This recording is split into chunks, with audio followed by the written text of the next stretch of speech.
Radio Infinita, idioma universal, con el auspicio de BCI Corporate and Investment Banking presentan Mirada Financiera.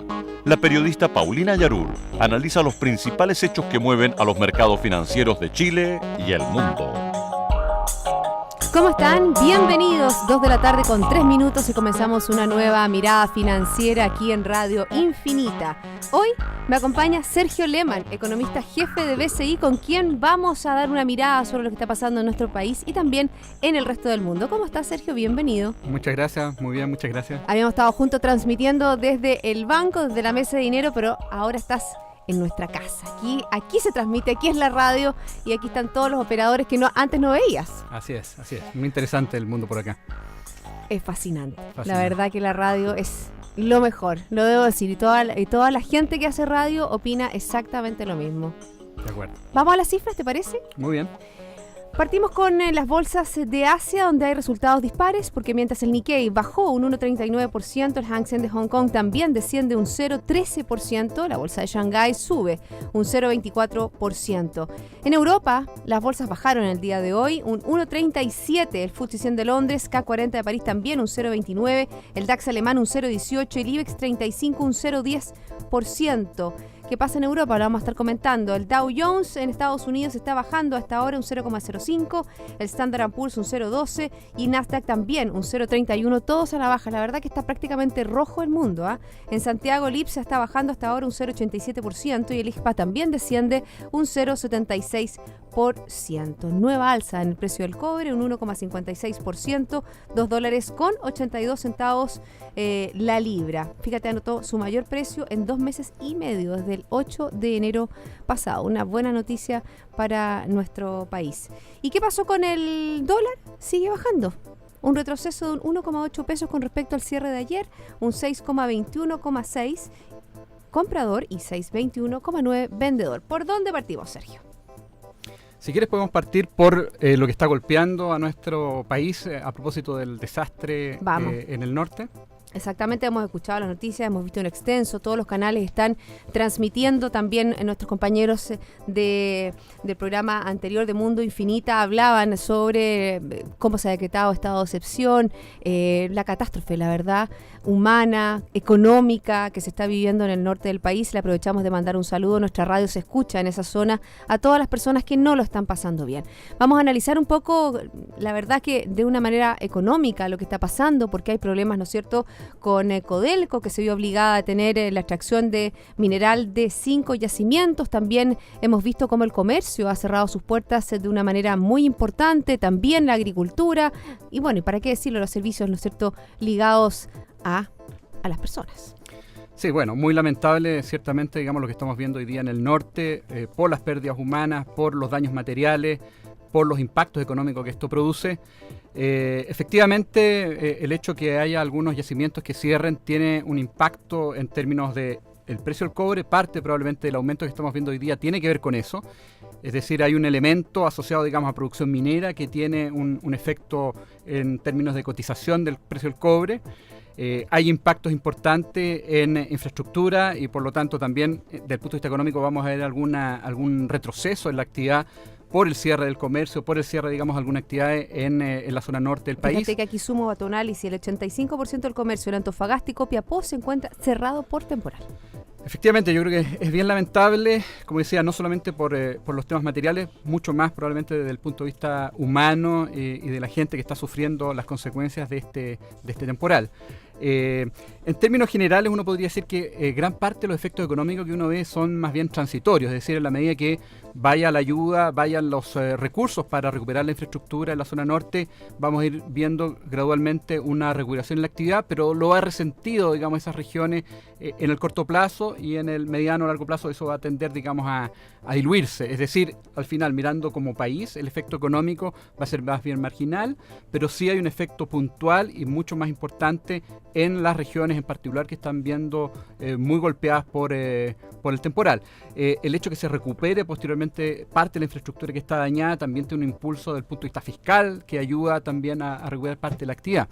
Pero más allá de eso, yo creo que lo que estamos hoy día observando, y tal vez cuando vimos también los incendios en Valparaíso hace un año atrás, o los desastres en otras regiones a propósito del terremoto, por ejemplo, hace un tiempo atrás, da cuenta de un centralismo en nuestro país que yo diría que es muy, muy preocupante. Yo creo que lo que hemos visto tal vez durante ya muchos años es una centralización de los recursos, de los esfuerzos en términos de infraestructura, muy tal vez localizados en Santiago, en la región metropolitana, y tal vez con algún grado de descuido respecto a algunas regiones en el país. Bueno, específicamente veíamos eso y cómo desde la mirada, ¿no es cierto? En esta oportunidad del norte del país había un reclamo por el uso, por una llegada más rápida, de una liberación de los recursos. También lo veíamos en los incendios del sur, que no tenían los elementos como para batallar las llamas de una manera más eficiente.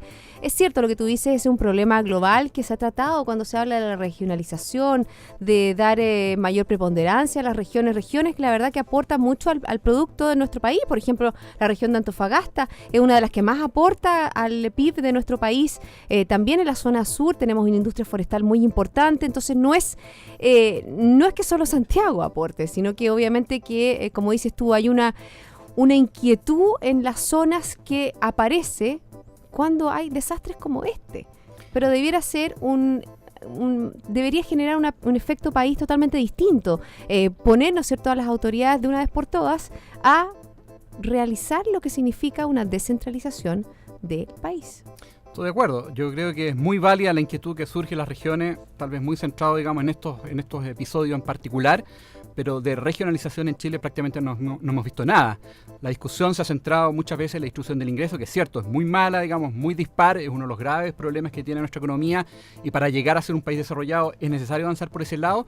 Pero una arista distinta que es parte del mismo problema es que tenemos una distribución también a nivel regional de asignación de recursos, de distribución del ingreso, que es tremendamente dispar. Y si queremos alcanzar un nivel de desarrollo de aquí a 5 o 10 años, yo creo que es muy importante abordar ese tema. Yo creo que es necesario poner más recursos a las regiones, hacer una distribución de recursos de manera más equitativa a nivel geográfico. Y también no solo distribución de recursos, yo me imagino que también distribución de cómo funcionan las autoridades. Ciertamente, porque al final las decisiones se toman de manera muy centralizada, hay muy poca descentralización en términos de toma de decisiones, y creo que es un desafío importante para Chile, como un desafío para alcanzar un mayor nivel de desarrollo, avanzar muy fuertemente por ese lado.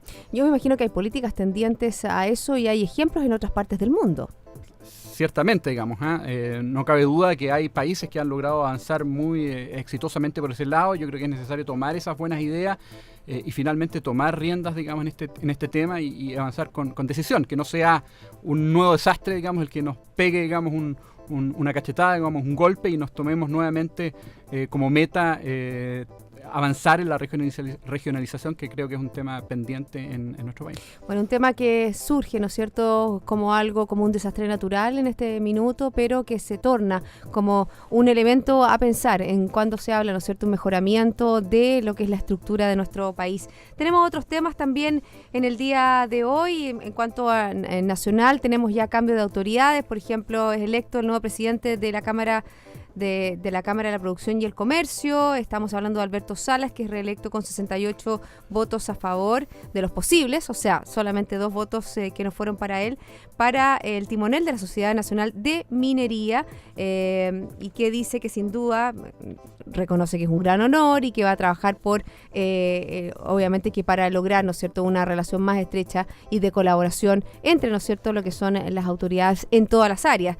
El saliente timonel de la CPC, Andrés Santa Cruz, realiza también un agudo análisis sobre la actual coyuntura marcada por los escándalos de corrupción y prácticas reñidas con la ética, que también es un tema que sigue marcando la pauta informativa, si bien, ¿no es cierto?, esto es un pequeño stop dentro, no es un pequeño, es un gran stop, ¿no es cierto?, un desastre natural siempre, pero hay temas que siguen dando su curso, por ejemplo, el caso Soquimich, la arista, ¿no es cierto?, de la SEC en Estados Unidos, también la arista de las declaraciones del nuevo gerente general del organismo, dando vuelta un poco cómo ha sido la forma en que Soquimich se ha planteado frente al Servicio de Impuesto Interno, frente a las autoridades, y ahora la idea es dar una total transparencia de lo que está pasando. Sí, eso creo que es un desafío importante que tiene por delante la CPC y en general los empresarios en Chile. Yo creo que si hay algo que hoy día estamos bien de acuerdo es que los niveles de confianza son especialmente bajos. Sabemos que para recuperar la actividad económica, el dinamismo, es necesario ir recuperando esos niveles de confianza. Las noticias más recientes no han ayudado en esa dirección. Creo que es importante aquí la coordinación entre empresarios, entre el gobierno, entre las autoridades políticas, de manera de poder ir avanzando en esa dirección. Creo que es importante fortalecer, digamos, e ir dando señales potentes, digamos, en materia de institucionalidad, y creo que en ese sentido, o en ese contexto, los empresarios tienen un rol relevante. Creo que para ir, como decía, recuperando los niveles de confianza, para ir recuperando la actividad económica, para ir recuperando la inversión, las señales en este sentido tienen que ser bien potentes. Fíjate que hay otras cifras con respecto a lo que está sucediendo en la economía local y tiene que ver con las ventas del comercio, que acaban de salir de la región metropolitana, crecieron un 3,7% en enero y febrero. Yo creo que eso es bien interesante porque empezamos a sacar punta al lápiz, ¿no es cierto, Sergio, ustedes los economistas, para ver cuál va a ser el próximo IMASEC. Se sabía que durante esta semana íbamos a conocer cifras muy importantes, no solo del comercio, sino que también cifras relativas a los sectores productivos, cifras de la manufactura y cifras de la producción, para dar cuenta de lo que va a ser el próximo IMASEC y qué va a pasar con el IPOM del día lunes. Bueno, las señales hasta hoy día en comercio habían sido bastante débiles, digamos, así que yo creo que es una muy buena noticia. Nuestra visión para adelante sigue de todas maneras en términos de consumo siendo bastante débil, pero estas pequeños señales, digamos, brotes verdes, a lo mejor tienden, digamos, a ir fortaleciéndose adelante e ir afirmando en cierto sentido, digamos, el crecimiento de la economía chilena. Creo que es una buena noticia, eso podría dar algún sesgo positivo en materia de IMASEC para febrero. Creo de todas maneras que todavía no hay que, por cierto, digamos, celebrar, sino que más bien ser especialmente cuidadosos en ir fortaleciendo las señales, ya decía, en términos de confianza, en términos de la visión que los distintos agentes tienen respecto a la economía, de manera que efectivamente el crecimiento se vaya afirmando. Como decía, esto va a ser bastante gradual y por lo tanto esta cifra hay que mirarla de todas maneras así, a priori, digamos, con cierta cautela. Hablando también de lo que comenzábamos a conversar en el principio del programa, que tiene que ver con que Codelco había suspendido, ¿no es cierto?, sus faenas a raíz de estos temporales. Esto es una buena noticia porque Codelco informa ahora recién que las divisiones Chuquicamata, Ministro Ales, Radomiro Tomic y Gabriela Mistral han ido retomando paulatinamente sus operaciones desde la madrugada tras haber suspendido ayer, ¿no es cierto?, obviamente la extracción del mineral del país por las intensas lluvias que afectan a esas zonas. A poco, como dices tú, se van restableciendo. Hay mucho que hacer y yo creo que también hay mucho que de tener una mirada más precavida, porque es la discusión que había. La Dirección Meteorológica había anunciado el domingo que se venían estas lluvias y la verdad que uno mira cómo funcionaban las cosas. A lo mejor la naturaleza nos dicta mucho más de lo que uno puede hacer, pero al parecer no se tomaron las medidas pertinentes para afrontar o no se pensó que iba a ser de esas dimensiones. Totalmente de acuerdo. Yo creo que está bueno ya de empezar a sacar lecciones. Si bien es bueno hacerlo, es tiempo, yo creo que ya de tomar acciones, digamos, y ser mucho más anticipador de los desastres naturales. Somos un país especialmente expuesto a desastres naturales y por lo tanto tenemos una especial responsabilidad para ir abordando esos desafíos. Fíjate, como tú mismo dices, uno veía ayer las imágenes que la verdad llamaban mucho la atención cuando venía, ¿no es cierto?, este verdadero alud de lodo, de piedras, y todo lo que eran las contenciones de edificios, departamentos, se venían abajo. Entonces eso también es un desafío. ¿Qué pasa con la construcción? Yo sé que se ha avanzado tanto en materia de ingeniería, hay tantos avances en esa área. Yo me imagino que pueden haber avances mucho más para poder prevenir cada uno de estos efectos. Absolutamente de acuerdo. Creo que es un desafío importante que tenemos por delante. Vamos a seguir hablando de esto y de mucho más, pero antes, Sergio, vamos a hacer una pausa aquí en Mirada Financiera. BCI Corporate Investment Banking ofrece soluciones en corretaje de bolsa, Miami Branch, securitizadora, banca privada, sales and trading, finanzas corporativas y asset management a través de un solo ejecutivo de relación. Hacemos una pequeña pausa y luego hay más Mirada Financiera.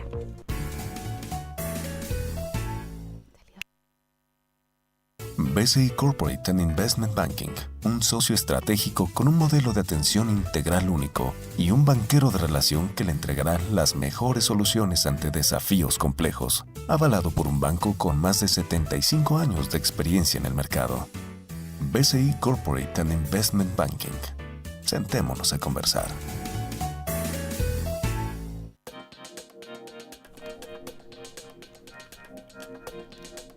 Ya estamos de vuelta aquí en Mirada Financiera a las 2:18 conversando con el economista jefe de BCI, Sergio Lehmann. Sergio, hablemos un poco del ámbito internacional, demos una mirada un poco a movimientos que se han producido en Europa. Tiene que ver, ¿no es cierto?, con ciertas elecciones en Andalucía, también hay elecciones en Francia, y que hay movimientos políticos en esa zona y que obviamente que tienen que ver con la realidad económica que están viviendo esos países. Claro, Europa, como bien sabemos, está en una fase especialmente delicada, está mostrando alguna recuperación en términos de actividad, se ve un año algo mejor, pero uno de los principales riesgos que uno veía respecto a Europa es estos movimientos políticos más extremos que pudiesen poner en jaque las reestructuraciones en materia fiscal que son urgentes, necesarias, digamos, en varios de los países europeos. Creo que las elecciones del pasado domingo, tanto en España como en Francia, dan una suerte de alivio en el sentido de que los partidos políticos, tanto en Andalucía, en España, como tú bien señalabas que hubo elecciones, como en Francia, elecciones regionales, los partidos políticos más extremos, que son más euroscépticos, si bien tuvieron buenas votaciones, fueron por debajo de lo que se anticipaba, de alguna manera entregan cierta tranquilidad en el sentido de que el potencial riesgo político que estos grupos fuesen ganando más fuerza, digamos, y pusieran en jaque o en cuestionamiento los ajustes fiscales que tienen que llevar a cabo las principales economías europeas, de alguna manera tiende a moderarse, a atenuarse. Por lo tanto, uno puede mirar con un poco más de tranquilidad hacia adelante respecto al movimiento político o a estos movimientos más extremos. Todavía sabemos que hay mucho por hacer en Europa, es necesario hacer ajustes importantes, por lo tanto los movimientos tal vez más euroscépticos van a persistir, digamos, van a seguir siendo fuertes. Todavía tenemos elecciones en varias economías durante este año y el próximo, y por lo tanto, de alguna forma, este tema va a seguir siendo un tema pendiente. En la medida que Europa vaya recuperando su actividad durante el año, y particularmente, ¿no es cierto?, el próximo año también con una economía un poquito más firme, probablemente estos partidos políticos más extremos van a ir perdiendo fuerza. Pero por el momento yo diría que uno mira con un poquito más de tranquilidad el hecho que estos movimientos hayan ido perdiendo parte de la fuerza que en algún momento se temió como demasiado alta, digamos, en Europa y hace algunos meses atrás. Bueno, uno de los polos, ¿no es cierto?, que se ha visto bien euroscéptico es Tsipras, ¿no es cierto?, el primer ministro griego que estuvo en Alemania durante estos días, y la verdad que se le dio 5 días para realizar, ¿no es cierto?, las medidas, las reformas estructurales que está pidiendo la Troika para Grecia. También es un polo ahí, un conflicto latente, lo que pueda suceder con Grecia y con su permanencia en la zona euro.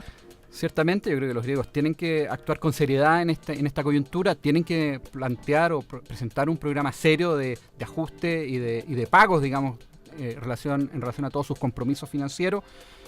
Creo que no van a ser torpes, digamos, en el buen sentido, digamos, en esta pasada, y van a tomar, digamos, con seriedad, digamos, las medidas que tienen que adoptar, porque creo que el hecho de que Grecia salga del euro, no cumpla sus obligaciones, podría ser muy catastrófico para la economía griega. Hoy día está bastante, probablemente, encapsulado el tema griego, no tiene los efectos regionales que hace 1 o 2 años atrás, cuando Europa está en una posición más débil. Sin embargo, creo que es importante que sean señales positivas en términos de el euro, digamos, y de la solidez de la zona euro como un todo, de manera de ir enfrentando los desafíos hacia adelante de manera más sólida. Hablemos también de los commodities, porque también no solo hubo un alza en el precio del cobre, tú decías que fue importante lo que estaba pasando en la zona norte de nuestro país, pero también especialmente este jueves había una alza bien importante. Me tocó llenar el auto con benzina y nuevamente hemos tenido varias semanas con alzas consecutivas del precio del petróleo. Por ejemplo, a $59 estaba el petróleo, su mayor valor en varias semanas. Ahí nuevamente hay un conflicto geopolítico que está marcando la pauta en esta alza del crudo. Ciertamente el precio del petróleo tuvo un aumento más o menos importante en los últimos días. Hay varios factores que están afectando a los commodities como un todo. Uno es la depreciación del dólar, que es bastante generalizada, eso tiende a elevar los precios medidos en dólares. Pero en el caso particular del petróleo, hoy día supimos, ¿no es cierto?, que Arabia Saudita había estado incursionando militarmente en Yemen. Si bien Yemen no es importante en la producción de petróleo, sí sabemos que los movimientos extremistas, yihadistas, están adquiriendo mucha fuerza. Es un país prácticamente en caos absoluto. Pero el hecho que Arabia Saudita se esté metiendo militarmente, digamos, al Yemen, da cuenta que el conflicto es bastante generalizado y hay un cierto temor de parte de las autoridades sauditas probablemente de que eventualmente estos movimientos más extremistas tiendan, digamos, a permear su territorio. Y eso sí sería muy complicado. Arabia Saudita es el mayor productor de petróleo de la OPEP, es quien de alguna manera lleva el pandero en materia de producción mundial de petróleo, más allá de la alta producción que está mostrando Estados Unidos y Rusia, pero ciertamente el hecho de que se extienda de alguna manera este conflicto geopolítico hacia grandes países productores de petróleo es un tema que hay que mirar con especial cuidado. ¿Habrá encontrado Arabia Saudita la forma de aumentar el precio del crudo a través de esas incursiones? Porque sabemos que por el otro lado, ¿no es cierto?, la tendencia había sido siempre la baja. Habíamos dicho, ¿no es cierto?, que este cartel en este minuto no podía regular el precio del petróleo. Arabia Saudita lo ha dicho ya en varias ocasiones que ellos no están dispuestos, digamos, a bajar su producción. Ellos tienen probablemente costos marginales muy bajos, probablemente los más bajos del mundo, en torno a 10, 15 dólares el barril. Por lo tanto, en mi percepción, un precio en torno a 45, 50 dólares, si bien les ha reducido la rentabilidad de su negocio, sigue siendo muy atractivo. Y ven tal vez como principal amenaza que Estados Unidos siga aumentando su producción y ellos no quieren quedar atrás en ese proceso. Hoy día la OPEP pesa menos en la producción mundial de petróleo, va a ir pesando cada vez menos por la mayor producción, especialmente de Estados Unidos y otros países que están también aumentando producción, Brasil en algún grado, Canadá también en otro grado.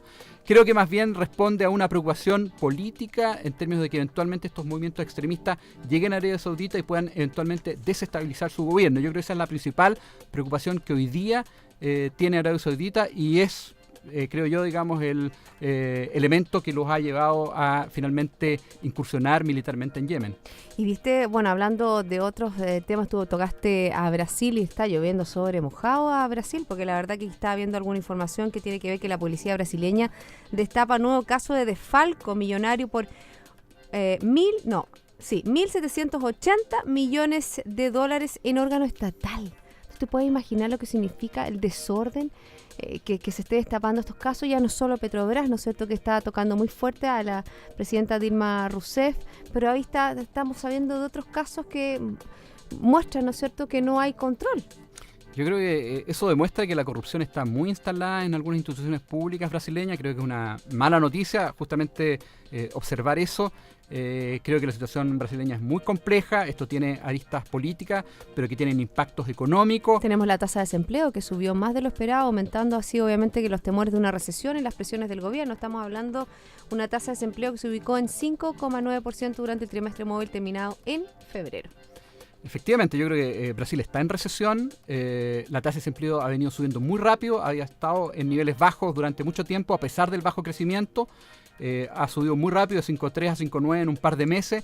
Creo que es un reflejo de una economía muy debilitada, pero además esto puede llevar consigo algún grado de mayor manifestación a nivel social. Pero si lo vimos, ¿te acuerdas? ¿Hace cuánto?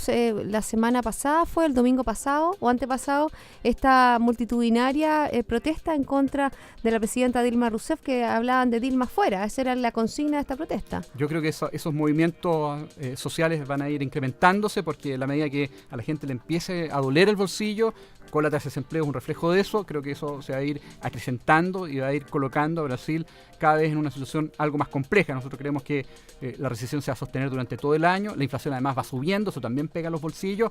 Creo que la situación de Brasil es bien complicada. Rápidamente, porque me gustaría hablar sobre un informe que ustedes van a lanzar en el día de mañana, pero me gustaría consignar dos cositas con respecto a Estados Unidos, que hoy día entregó cifras que no son tan buenas con respecto a las órdenes de bienes durables. Efectivamente, los datos de actividad en Estados Unidos han sido algo más débiles de lo previsto. Eso apoya la mirada de la FED que probablemente la normalización de su política monetaria va a ser algo más gradual de lo que se anticipaba. El crecimiento de Estados Unidos va a ser algo más débil de lo que se preveía, pero de todas maneras yo creo que no hay duda que Estados Unidos sigue en una fase relativamente dinámica. Volvamos a nuestro país con ese informe de rentas fijas que ustedes están entregando. Cuéntanos, Sergio, ¿alguna papita, algo especial para nuestros auditores? Nuestro informe de renta fija es un producto que sacamos mensualmente y que recoge nuestra visión en materia de tasas para los distintos plazos. Se construye a partir de nuestro supuesto de tasa política monetaria. ¿3%? Nosotros esperamos que se va a mantener en 3% durante todo el año. Sin embargo, algunos precios, digamos, a plazos a menos de un año, recogen que la tasa podría comenzar a subir en octubre-noviembre. Nosotros creemos que eso no va a ser así, se va a mantener en 3% durante todo el año y recién el primer trimestre del próximo año va a comenzar a alzar gradualmente la tasa política el Banco Central hasta 4% a fines del 2016. Sobre esa base nosotros construimos una curva de rendimiento de alguna manera que recoge esa visión, que creemos que es la más probable naturalmente en nuestro escenario base, y sobre esa base entonces, y dado que el mercado, al menos los precios tienen incorporado un alza que pudiese comenzar algo antes que lo que nosotros tenemos, genera algunas oportunidades en el corto plazo. Nosotros vemos tasas nominales algo más bajas que lo que tienen hoy día el mercado, porque este proceso, como decía, sería más tardío en términos de aumento de tasas, genera oportunidades en el corto plazo y genera también, derivado del hecho que nosotros esperamos que el aumento de la tasa sea algo más marcado de lo que el mercado tiene hoy día incorporado en los precios, genera también algunas oportunidades hacia el largo plazo en la curva de rendimiento, particularmente la curva nominal. Bueno, hablemos en fácil para la gente, expliquemos qué significa eso y cómo se pueden beneficiar ellos con ese análisis. Claro, lo que nosotros estamos viendo es que las tasas nominales de más corto plazo, hasta 2 años plazo, deberían ser algo más bajas de lo que hoy día tiene el mercado. Eso es decir, es minuto, por ejemplo, de tomar algún crédito hipotecario, algún crédito de consumo. ¿Es esa la lectura que ustedes hacen? No necesariamente, o sea, debería estar algo más bajo, por lo tanto deberían tender a caer las tasas nominales. El costo de los créditos a tasas nominales deberían tender a caer algo en los próximos meses y por lo tanto sería tal vez espacio para esperar un poquito. O si es que alguien es inversionista, uno podría encontrar oportunidades para invertir en bonos de corto plazo nominales, porque nuestra visión es que esos bonos deberían tender a subir su precio, porque en la medida que las tasas tiendan a caer, en línea con esta visión respecto a la tasa de política monetaria, el precio de los bonos de corto plazo, hasta 2 años plazo, debería tender en algún grado a subir. Y en ese análisis que ustedes hacen también está indexada la inflación, que por ejemplo para este mes se está pronosticando un poquito más alto según las expectativas de lo que se esperaba antes. Efectivamente, nuestra visión al menos de inflación para este mes entre 0,7 y 0,8, creo que el mercado está muy en línea con esa visión, está incorporado ese factor porque detrás de la inflación, particularmente el mes de marzo, hay factores fundamentalmente de oferta, pero la inflación debería tender, digamos, a ir reduciéndose gradualmente para converger hacia 3%, nosotros ya pensamos que a inicios del 2016. Los factores que hoy día están llevando a la inflación algo más alta tienen que ver con tipo de cambio, traspaso de tipo de cambio, que se denominan factores de oferta que están empujando a la inflación. Pero la demanda interna, y aquí entro a los factores de demanda, sigue siendo muy débil y por lo tanto la verdad que en términos de la inflación más core, digamos, más dura, debería ir gradualmente reduciéndose porque no hay presiones por el lado de la demanda. Eso entonces ayuda a este proceso de convergencia gradual hacia 3%. También para la inflación de marzo tenemos efectos estacionales que tienen que ver con matrículas, con típicas cosas escolares. Típicas cosas escolares y por lo tanto tradicionalmente la inflación en marzo es más alta que en el resto de los meses del año. Sí, los meses de inflación alta son marzo, septiembre también, diciembre. Septiembre por las fiestas patrias, por aumentos en el precio de alimentos, la carne especialmente, y en diciembre por también más bien estacionalidad asociada a la Navidad y aumentos en el precio de algunos bienes asociados a también parte de alimentos, digamos, nos gusta hacer los asados en diciembre también, pero también algunos productos asociados a la Navidad, juguetes, etcétera. Bueno, y terminando un poco con el análisis del día de hoy, Sergio, ¿qué pasa con el tipo de cambio que ha tenido, la verdad, ha sido una verdadera montaña rusa, pero subió, se empinó hasta el cielo, logrando llegar a más de 6.42, ahora ya estamos cercanos a los 6.20, ¿cómo lo ven ustedes? ¿Por qué tuvo tanta variación? ¿Tiene que ver lo que está pasando? No sé, tú hablabas en el fondo que el dólar se está depreciando a nivel internacional. También me imagino por noticias de Estados Unidos que muestran, ¿no es cierto?, que la economía anda bien, pero no tan bien. Y también un sinceramiento de la tasa de política en Estados Unidos que no comenzaría a subir hasta septiembre-octubre, ¿no? Comenzarían a subir en junio, pero de manera bastante más gradual. Entonces, ¿Tú de todas maneras, ¿En junio? En junio de todas maneras, pero bastante más gradual. Entonces, de todas maneras, la percepción de la trayectoria de tasa en Estados Unidos es más baja. Efectivamente, han estado dominando factores externos al tipo de cambio en Chile. La depreciación generalizada del dólar tuvo un impacto sobre nuestro tipo de cambio, pero nuestra visión es que eso es más bien transitorio. En la medida que comience el proceso de normalización de política monetaria en Estados Unidos, va a generarse estas presiones apreciativas en el dólar y por tanto aumento en el tipo de cambio en Chile. También la situación en Brasil va a generar cierto ruido. Nosotros vemos que Brasil va a seguir complicado, tú ya leías, digamos, la cifra de corrupción o los datos de corrupción han ido acrecentándose y por lo tanto nosotros vemos que el real brasileño va a tender, digamos, a subir en las próximas semanas o meses y va a acarrear en esa alza a otras economías latinoamericanas. ¿Por qué? Porque la visión que tiene el mundo o los inversionistas internacionales respecto a América Latina es en un solo bolsón y por lo tanto en la medida que toman decisiones de salir de América Latina, influenciados por Brasil, van a también a tender a salir del resto de los países de América Latina y presionar entonces nuestro tipo de cambio hacia arriba. ¿Dólar de equilibrio cuánto? Nosotros vemos que de aquí a un par de meses debería estar más bien en torno a 6.40, 6.50, pero luego converger y volver a apreciarse hacia niveles de 6.20 a la medida que la economía chilena muestre mejores cifras de actividad hacia el segundo semestre. Se nos pasó volando el programa, Sergio. 1.000.000 de gracias por haberme acompañado en el día de hoy. Un placer, como siempre. Muchas gracias a ti. Y así finalizamos Mirada Financiera. La invitación a todos ustedes es a quedarse en compañía de Radio Infinita. Nos reencontramos mañana.